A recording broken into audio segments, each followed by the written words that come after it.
already forgiven him. That's for my peace, not his. I rely heavily on my faith to get me through this.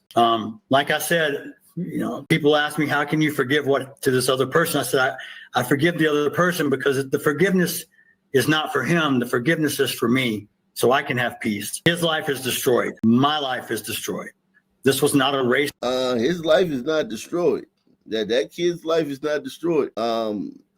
Even if he goes to prison, he's still living. He's living. A lot of Sunmen will be in prison. The way Carmelo reacted, the way he reacted in that moment, the pattern of behavior we already know he got in a lot of fights at the school. We already know he was starting to hang with a rough crowd. The roughest crowd you could find in Frisco, because there's not really a lot of rough kids. But we already know that he was hanging with the wannabe gangsters of Frisco. We already know Carmelo Anthony was hanging with the wannabe gangsters of Frisco, of Collin County. There's not a lot of, there's really no gangsters there, but the kids that were into hip hop and, fighting at school, he was in that crowd. We already know he pulled out a knife at a track event and stabbed someone in the heart. There's a possibility. Let's say that day never happens, right? Let's say he stabs Austin and Austin had on like some kind of flak jacket or something, and it didn't go through. And it just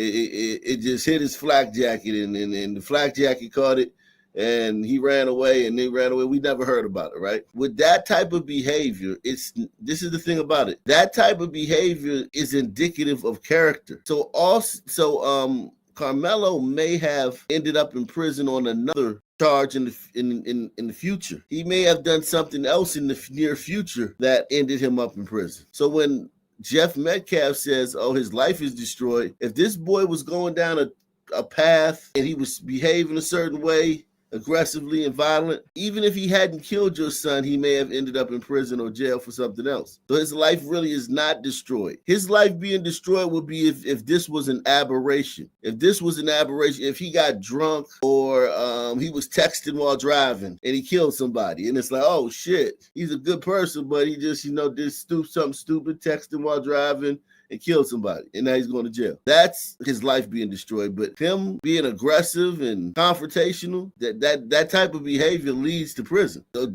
yeah,